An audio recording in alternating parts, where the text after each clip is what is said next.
Business news channel में आपका स्वागत है। हमारे साथ है विजय कुंजर जी। सर कुंजर जी, ये राष्ट्रीय जनगणना के बारे में आपका क्या कहना है?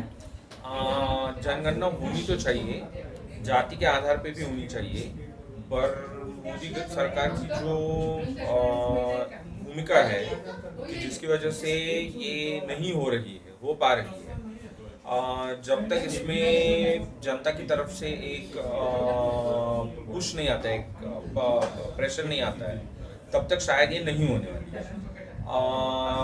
इरादा तो जाहिर किया गया था ये कहते हुए कि 2024 की लोकसभा के जो चुनाव है उसके बाद ये हो जाएगी।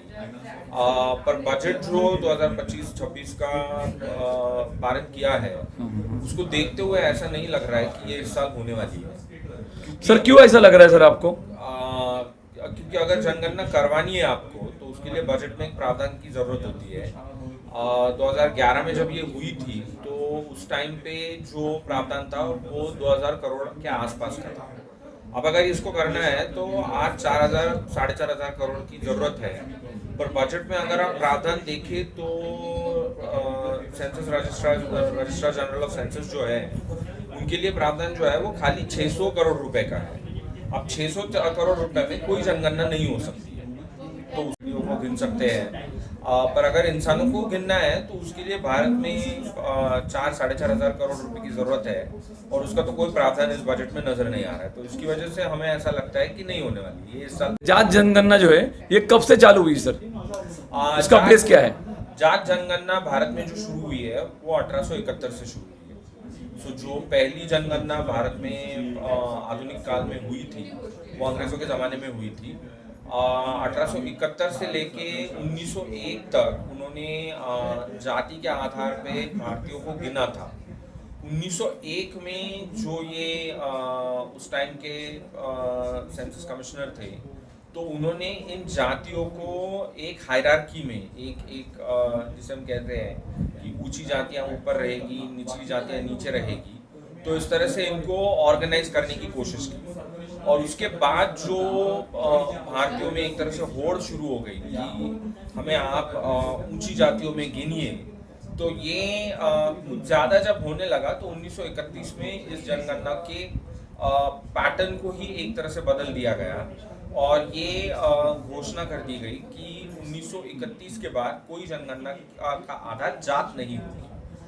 उसके बाद अंग्रेजों के काल में एक ही जनगणना हुई, वो 1941 में हुई। वो थोड़ा सा डिले हुई क्योंकि उस टाइम पे ये द्वितीय महायुद्ध चल रहा था, तो वो 1942-43 में हुई है। उसके बाद वाली सारी जनगणनाएं स्वतंत्र भारत में हुई, पर उसका आधार जाति नहीं।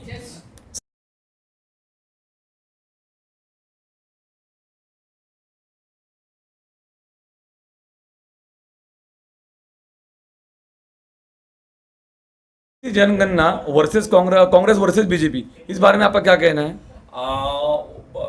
जाति जनगणना का एक बहुत बड़ा आधार भारत में जो है वो मंडल कमीशन के बाद भारत के ओबीसी जातियां जो है वो ज़्यादा इसके बारे में एक तरह से आग्रही है कि भारत की जनगणना जाति के आधार पे होनी चाहिए, ताकि ये एक तरह से स्पष्ट हो जाए कि किसकी कितनी हिस्सेदारी है।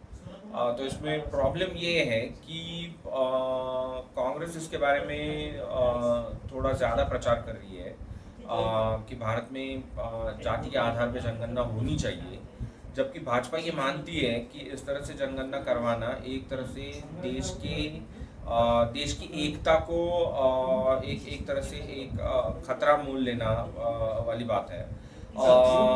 पर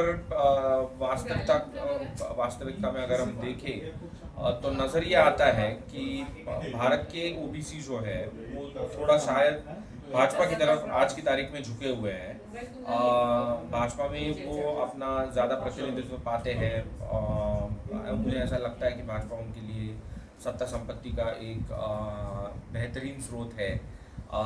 तो इसी वजह से वो एक तरह से भाजपा की तरफ है।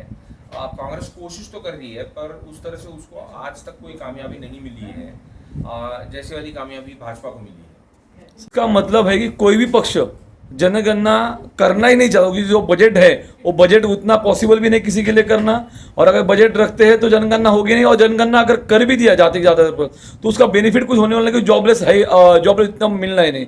ऐसा कुछ आपका कहना है सर? प्रॉब्लम ये है कि भारत की सारी पार्टियां जाति जनगणना के इस पूरे मामले में आपको बटी हुई नजर आती है। तो कोई पार्टी ऐसी है कि जो जाति आधारित जनगणना को समर्थन देती है, तो कोई उसको समर्थन नहीं देती है। प्रॉब्लम ये है भारत में कि जब तक सार्वजनिक क्षेत्र में निवेश नहीं बढ़ता है, सार्वजनिक क्षेत्र में रोजगार की संधियां नहीं बढ़ती है, तब तक जाति के आधार पे जनगणना का फायदा जो है वो खाली राजनेताओं को,